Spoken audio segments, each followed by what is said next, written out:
기호체제 혹은 기호계. 흐름 자체는 우리의 포착을 언제나 넘어선다는 점에서 카오스입니다. 카오스 속에서 살기 위해 우리는 모든 것을 지층화합니다. 지층은 흐름의 분절에 의해 구성됩니다. 우리의 삶과 관련해 들레이즈 가타리는 세 가지 중요한 지층이 있다고 합니다. 의미화, 주체화, 유기체화의 지층이 그것입니다. 천혜구원에서 언어학의 공준들이 의미화와 관련되어 있다면 어떻게 기관 없는 신체를 만들 것인가는 유기체화와, 그리고 몇 가지 기호체제들은 의미화 및 주체화와 관련된 고언이라 하겠습니다. 이 세 지층들은 그것 없이는 삶이 가능하지 않다는 점에서 삶의 기반이 되는 지층이지만, 지층의 고유한 분절 방식대로 살게 한다는 점에서 삶을 포위한 지층입니다. 따라서 다른 삶을 만들고자 한다면 이 세 지층에서 탈지층화 운동을 시도해야 합니다. 비록 그것이 또 다른 지층으로 이행하는 것이 될지라도 말입니다. 여기에 모든 지층에는 지층화된 분절에서 이탈하는 방향의 추상기계가 작동할 수 있음을 덧붙여야 합니다. 기호계는 라캉의 상징계라는 말을 겨냥한 개념인데 기호체제와 거의 동일한 말로 사용됩니다. 기호체제는 체제라는 말 그대로 기호들이 권력이 작동하는 체제로 조직되어 있음을 명시하려는 개념입니다. 언어학적 전해 이후의 이론적 통념에 따르면 우리는 언어로 항상 이미 질서화된 의미체계 안에서 생각하고 행동합니다. 우리의 생각은 언어를 통해 이루어지고, 언어를 사용하려면 이미 조직된 언어들의 질서, 기표들의 의미와 규칙에 따라야 하기 때문입니다. 사랑해라는 말이 상투적이라 피하고 싶어서 마미추라고 말해봐야 못 알아듣기에 서로 아는 기호, 기존의 의미와 규칙에 따라야 합니다. 라캉은 이를 기표의 물질성이라 합니다. 기표들은 우리의 사고와 행동을 제약하고 강제하는 물질적 힘을 갖는다는 말입니다. 강하게 말해 언어의 감옥에 갇혀 있는 거지요. 기호들이 하나의 체제를 이루고 있다 함은 그것이 이처럼 강제력을 행사하는 체계임을 표현하기 위함입니다. 그러나 기호체제 개념이 언어학적 패러다임이나 라캉의 상징계 개념과 유사한 점은 여기까지입니다. 먼저 랑그의 단일성이나 오이디푸스적 관계의 보편성을 상정하는 라캉의 상징계와 달리 기호체제는 단일하지도 않고 보편적이지도 않습니다. 여러 가지 유형의 기호체제들이 있고 한 유형 안에도 복수의, 아니 수많은 기호체제들이 있습니다. 나아가 하나의 언어가 아니라 수많은 언어들이 있다는 게 들레이즈 가타리의 생각입니다. 다음으로 기호들의 의미화는 단지 기표들만으로 작동하지 않습니다. 비신체적 기호들은 상관적인 신체와 함께 작동합니다. 어조라는 음성적 성분, 표정이나 몸짓, 리듬과 춤 같은 신체적 성분, 법정이나 감옥 등의 기계적 성분, 국가나 도시, 수련민의 숲이나 유목민의 초원 등이 그것입니다. 따라서 의미화를 다룰 때조차 기표의 형식이나 체제에 유난스러운 특권을 부여하는 것은 불가능하다고 말합니다. 세 번째, 다시 보겠지만 주체가 되는 것도 단지 상상적 동일시를 통해서만은 아닙니다. 트리스탄 이졸데, 트리스탄 이졸데. 서로의 이름을 부르며 서로에게 말려 들어가는 커플들은 정념에 이끌려 주체화됩니다. 천혜고원에서 들레이즈 가타리는 네 유형의 기호체제에 대해 언급합니다. 의미화하는 기표들에 의해 주도되는 기표적 체제, 몸짓, 춤, 리듬 등 자연적 기호들이 음성적 기호들과 공존하며 경쟁하는 전기표적 체제, 의미 없는 기호를 사용하거나 기호의 의미를 지워버린 기호들을 통해 작동하는 반기표적 체제, 그리고 의미화의 중심적 기호들을 배신하며 시작되는 탈기표적 체제가 그것입니다. 기표적 체제는 하나의 일반 공식을 갖는다고 합니다. 기호는 다른 기호로 소급되며 무한히 소급될 뿐이다가 그것입니다. 소시르는 언어라는 기호가 지시체와 무관하다는 점에서 자의적이라고 강조한 바 있습니다. 가령 귀가 아주 긴 저 동물을 꼭 토끼라고 해야 할 이유는 없으며 두라, 밀롱이라 해도 괜찮습니다. 다만 일단 토끼라고 하기 시작하면 토끼라고 해야만 알아듣습니다. 기호가 자의적이기에 더 그렇습니다. 그래서 기호는 사회적 규약이 되고 강제성을 갖게 됩니다. 그런데 만약 한국어를 잘 모르는 이가 토끼가 뭐냐고 물으면 귀가 아주 길고 뒷다리로 땅을 차며 뛰는 동물이라는 식으로 말해 주어야 합니다. 그러나 다시 묻게 될 겁니다. 귀가 뭐냐고, 길고 뒷다리가 뭐냐고. 그럼 다시 다른 기호로 설명해야 합니다. 그건 또다시 다른 기호로. 이는 무한히 이어질 수밖에 없습니다. 한 기호에서 다른 기호로의 무한 소급이 발생하는 거죠. 기표는 기호로 넘쳐 흐르는 기호란 말은 이런 의미입니다. 하나의 기표가 다른 기표로 이어지는 기호의 사슬들이 존재한다 하겠습니다. 그런데 기표적인 기호들은 하나의 랑그에 머물지 않습니다. 어떤 기호 사슬에 속해 있는가에 따라 어떤 기호로 소급되는가에 따라 동일한 기호도 다른 의미를 갖게 됩니다. 토끼라는 기호가 거북이, 경쟁 등과 같은 기호로 소급될 때의 의미는 제약회사, 피부, 민감성, 실험 등과 같은 기호로 소급될 때와 달라질 겁니다. 민족이란 단어도 생물학, 인종, 진화 등의 기호로 소급될 때의 의미와 제국주의, 식민지, 침략, 해방 등의 기호로 소급될 때의 의미는 달라지지요. 다른 기호를 통해 기호를 의미화하는 체제이니 당연하다 하겠습니다. 기호들을 통해 기호를 의미화할 때 의미화 전체를 방향짓고 연결된 기호들의 사슬들 전반의 의미를 규정하는 특권적인 기호가 있게 마련입니다. 가령 민족주의와 결부된 말들이라면 민족이, 정신분석과 관련된 이야기라면 남근이, 생물학이나 생태학적 담론이라면 생명 같은 것이 그것이겠지요.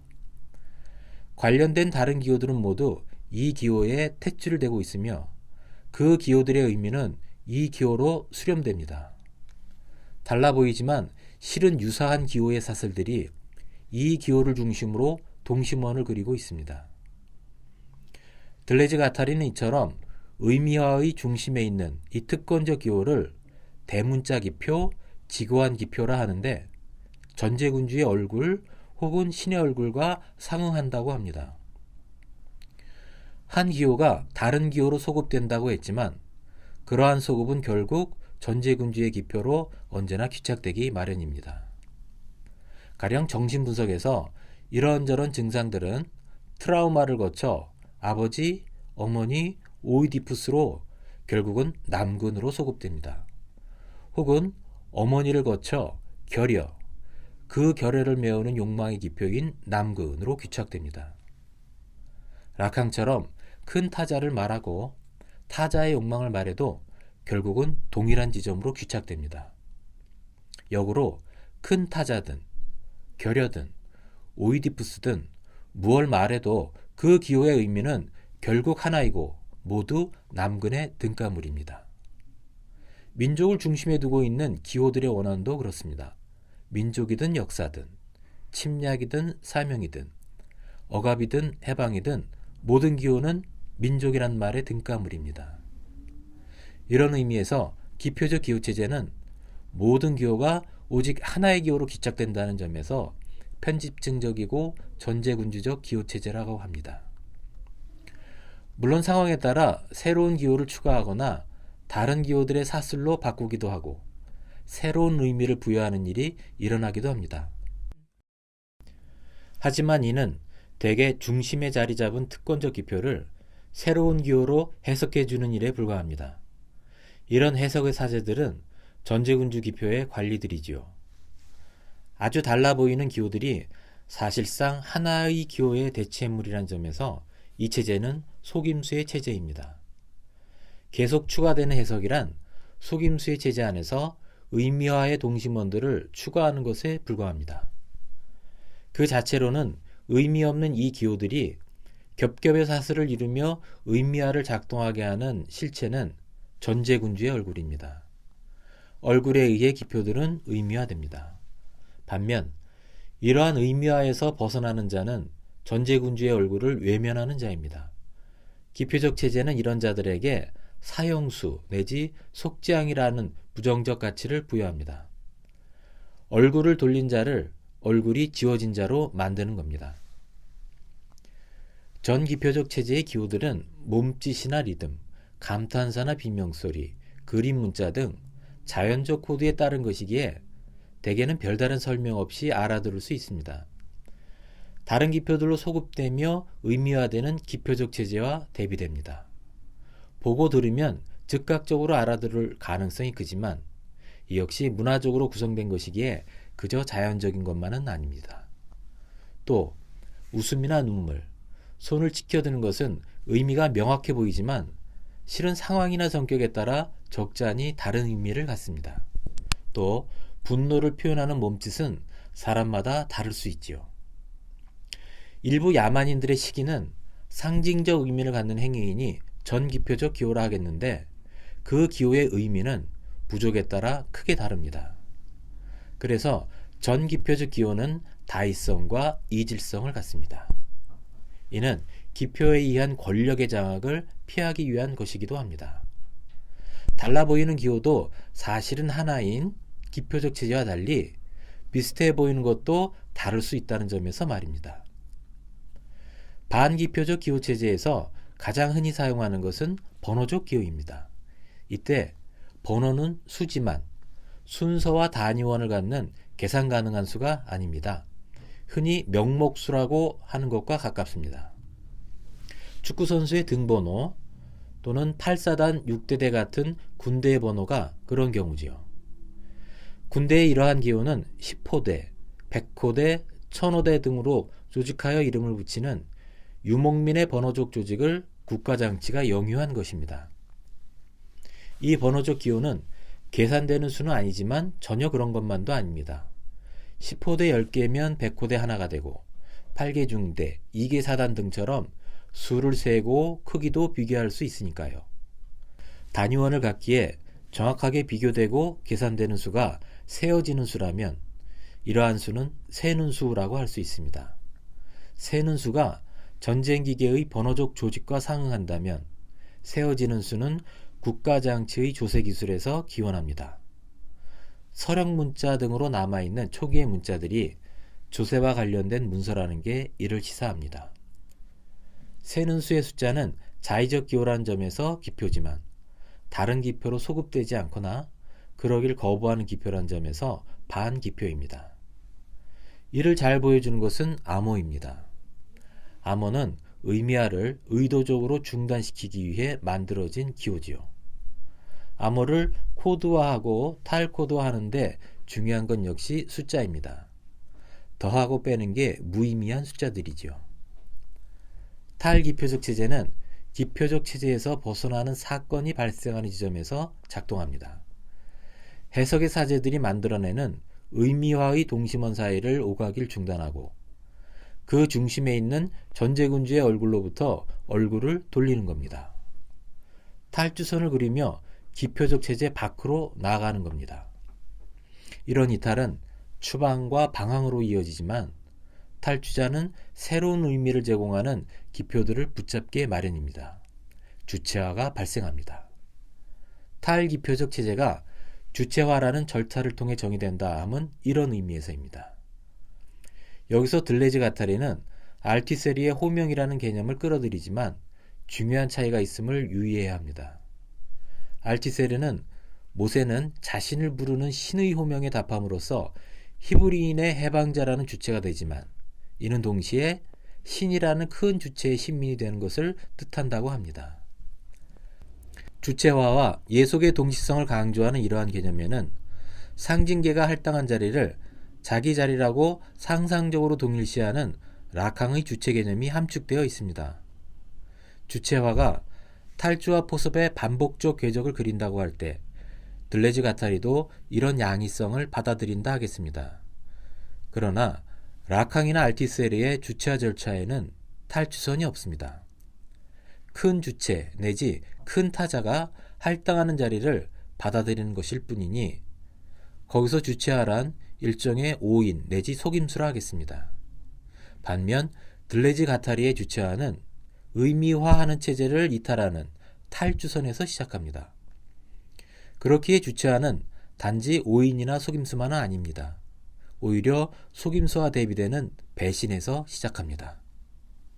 또 하나, 들레지 가타리는 주체화에서 정념의 중요성을 강조합니다.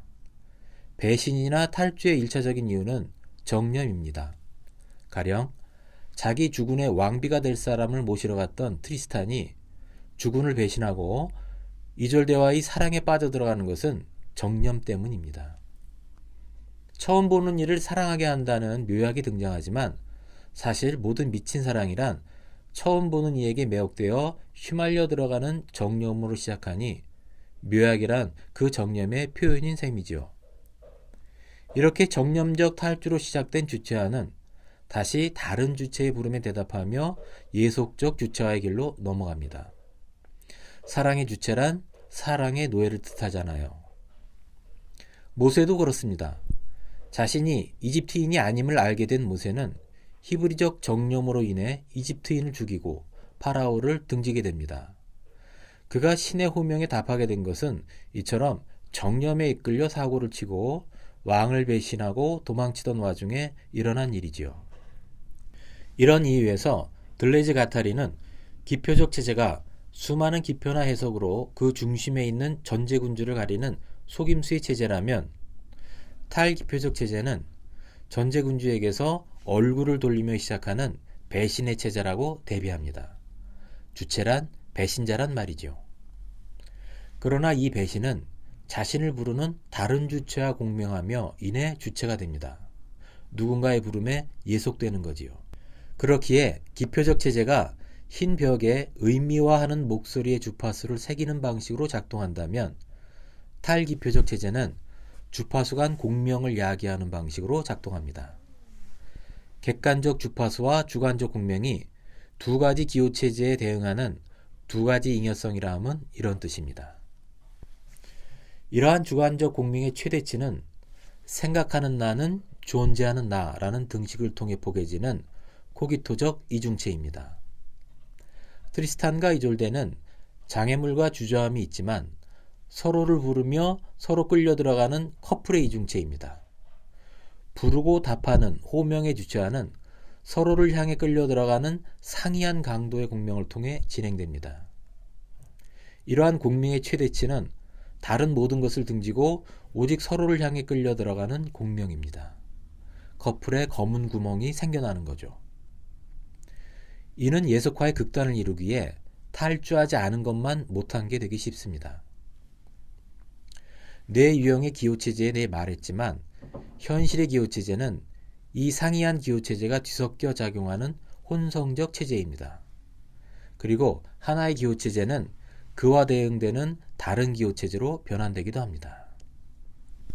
어떤 기호계가 전기표적 기호계로 변환되는 것은 유비적 변환, 기표적 기호계로 변환되는 것은 상징적 변환, 반기표적 기호계로 변환되는 것은 전략적 내지 논쟁적 변환, 탈기표적 기호계로 변환되는 것은 의태적 내지 의식적 변환이라 합니다.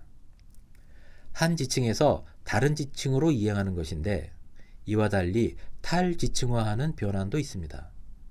다이어그램적 변환이 그것입니다.